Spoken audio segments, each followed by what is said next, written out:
नमस्कार, मैं हूं पंकज मटपाल और आज इस वीडियो में मैं आपके कुछ और प्रश्नों के उत्तर दूंगा और लेते हैं एक एक करके कुछ सवाल। पहला सवाल जो मैं ले रहा हूं, इनका नाम यहाँ पर अच्छा नाम बताया है दीपांशु। दीपांशु ने कहा है कि 5 साल में जुटाने हैं 3 करोड़ रुपए। अब क्योंकि अमाउंट बहुत बड़ा है तो इन्वेस्टमेंट भी काफ़ी बड़ा करना होगा और समय भी बहुत छोटा है 5 साल का, क्योंकि यदि लंबा वक्त हो तो पावर ऑफ कंपाउंडिंग की वजह से आपको एक बेनिफिट मिलता है कि छोटे अमाउंट से भी बड़ी राशि इकट्ठा की जा सकती है। अब 5 साल का वक्त है, अमाउंट है 3 करोड़, तो यदि मैं 12% के CAGR पर कैलकुलेट करता हूं तो लगभग 3,69,000 पर मंथ आपको इन्वेस्ट करने होंगे। तो रफली ऐसा कह लीजिए कि 3.25 लाख महीना आपको निवेश करना होगा। तो मुझे नहीं पता कि इस वक्त पर आप कितना इन्वेस्ट कर सकते हैं, क्योंकि आपकी उम्र है 25 साल, लेकिन जितना भी हो सके आप इन्वेस्ट कीजिए और उसके बाद आप रेगुलरली इन्वेस्ट करते रहिए। तो आपका जो भी गोल है आप भविष्य में उसे अचीव कर सकेंगे, ऐसी हम उम्मीद कर सकते हैं। और म्यूचुअल फंड्स में रिटर्न्स गारंटीड नहीं होते हैं, लेकिन लॉन्ग टर्म में आप बेहतर रिटर्न्स की उम्मीद कर सकते हैं, यानी कि अच्छे रिटर्न्स की उम्मीद कर सकते हैं। और आप SIP कीजिए यदि आपका नज़रिया, यहाँ तो आप 5 साल की बात कर रहे हैं, तो 5 साल में तो मैं कहूँगा कि यदि आप एक निफ्टी 50 इंडेक्स फंड में इन्वेस्ट करें तो अच्छा रहेगा। तो जैसे ICICI प्रूडेंशियल निफ्टी 50 या फिर Nippon India Nifty 50 index fund, इस तरह के इंडेक्स फंड में आप इन्वेस्ट करना शुरू कर सकते हैं। और बढ़ते हैं आगे, लेते हैं अगला सवाल जो पूछा है कल्पेश यादव ने। कल्पेश जी ने कहा है कि कल्पेश जी, आपकी उम्र है 30 साल की और आपने इन्वेस्ट किया है SBI focus equity fund, SBI small cap और SBI इक्विटी हाइब्रिड फंड, और तीनों फंड में 2000 की SIP है। और आपने कहा है कि आपके पोर्टफोलियो को रिव्यू करूं। साथ ही आपने पूछा है कि क्या एक ही फंड हाउस में कई स्कीम लेनी चाहिए। तो मेरी राय तो यह है कि नहीं लेनी चाहिए। आपके पास इतनी सारी चॉइसेस हैं, तो सभी कैटेगरी की स्कीम्स एक ही फंड हाउस में क्यों। आपने एक हाइब्रिड फंड लिया है SBI का, बिल्कुल आप कंटिन्यू रखिए। अब उसके बाद स्मॉल कैप और फोकस। अच्छा, पहले तो बात करते हैं कि आपको यदि लंबे समय के लिए इन्वेस्ट करना है तो कौन कौन से फंड होने चाहिए। अपने एज बताइए 30 साल की, लेकिन ये नहीं बताया कितने टाइम के लिए आपको इन्वेस्ट करना है। यदि मान लीजिए आप 10 साल या उससे भी अधिक समय के लिए इन्वेस्ट करना चाहते हैं, तो यदि आप एक लार्ज कैप फंड, एक मिड कैप फंड और हो सकता है कि स्मॉल कैप फंड भी पोर्टफोलियो में शामिल कर लें तो ये सही होगा। और अब यहाँ पे समय तो मुझे नहीं पता, लेकिन आपके पास एक फोकस इक्विटी फंड है जो कि एक डाइवर्सिफाइड इक्विटी फंड है बेसिकली। और यदि आपका इन्वेस्टमेंट होराइजन 5 इयर्स के आसपास है तो ऐसे में फिर एक बैलेंस एडवांटेज फंड या जैसे आपने सिलेक्ट किया है इक्विटी हाइब्रिड फंड, इस तरह के फंड्स अच्छे रहेंगे। साथ ही एक निफ्टी 50 इंडेक्स फंड भी शामिल किया जा सकता है। तो पहले तो ये जानना जरूरी है कि आपका इन्वेस्टमेंट होराइजन कैसा है। तो मेरी राय यह है कि आप अपना सवाल एक बार फिर से पोस्ट करें और बताएं कि आपको कितने समय के लिए इन्वेस्ट करना है, आपका गोल क्या है और आपका रिस्क एपेटाइट कैसा है, ताकि मैं आपको इस पर अपनी राय दे सकूं। इस वक्त पर एक आपने हाइब्रिड स्कीम चुनी है, एक आपने स्मॉल कैप चुन लिया डायरेक्टली जो कि हाईली वोलेटाइल माना जा सकता है, और साथ ही आपने एक फोकस इक्विटी फंड चुना है। अगर आपको इस तरह का फंड भी चुनना था तो फ्लेक्सी कैप शायद बेटर होता।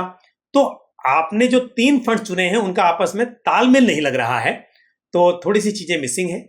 आप दोबारा से जो इन्फॉर्मेशन मैंने मांगी है उसके साथ अपने सवाल को दोबारा पोस्ट करें तो मैं आपको बेहतर सजेशन दे पाऊंगा। और बढ़ते हैं आगे, लेते हैं अगला सवाल जो पूछा है अर्पित सिंह ने।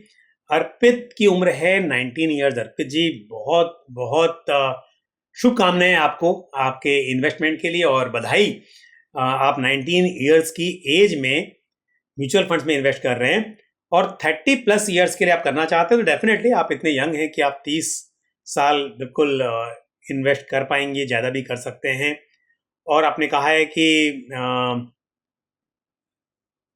हाई रिस्क एपेटाइट है आपका। HDFC Nifty mid cap 150 index में आप 5000 कर रहे हैं, HDFC निफ्टी स्मॉल कैप 250 में 5000, पराग पारिक फ्लेक्सी कैप में 2000, एक्सिस स्मॉल कैप में 2000 और निपॉन इंडिया स्मॉल कैप में 2000, साथ ही एसबीआई कॉन्ट्रा में 1000।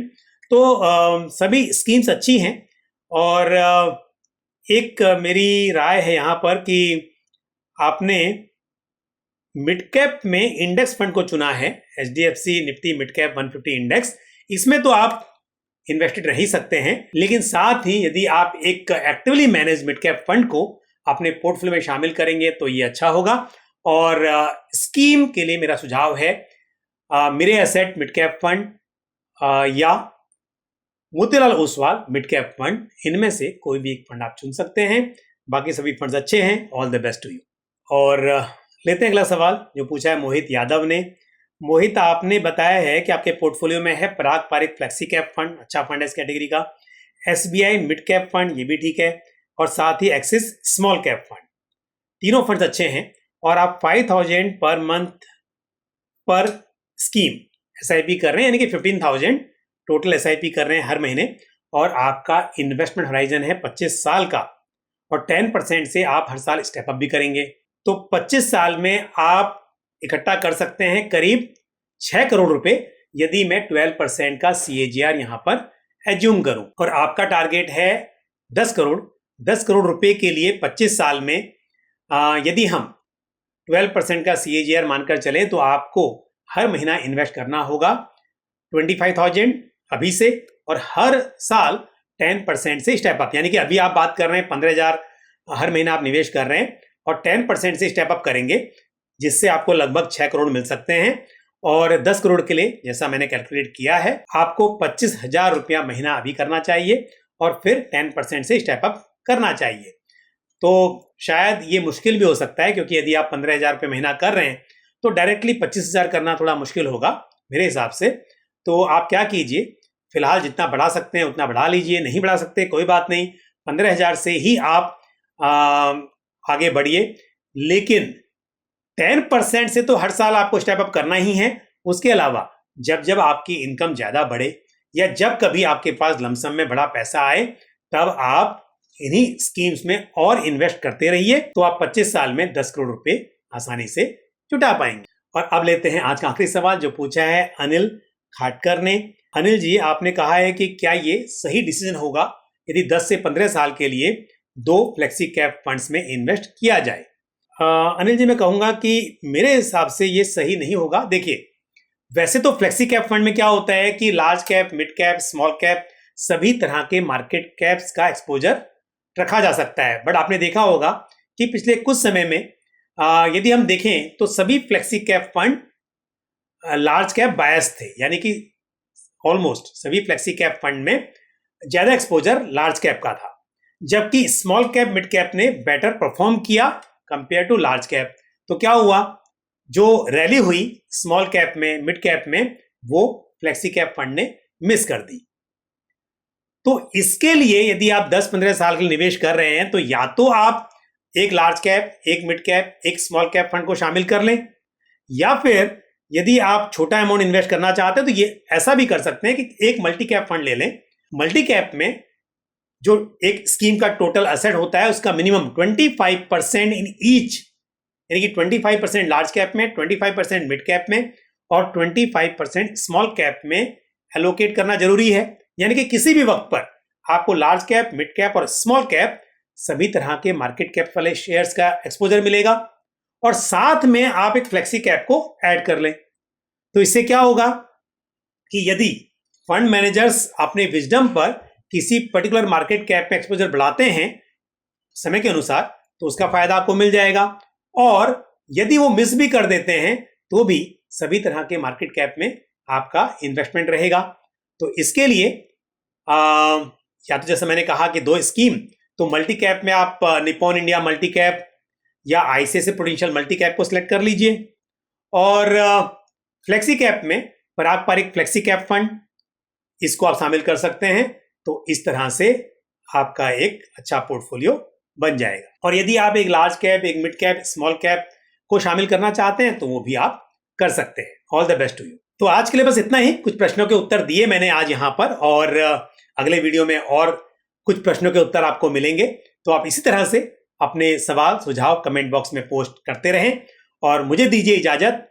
अगले वीडियो में आपसे मुलाकात होगी। Thank you. जय हिंद। म्यूचुअल फंड निवेश बाजार जोखिमों के अधीन है। योजना से संबंधित सभी दस्तावेजों को ध्यान से पढ़ें।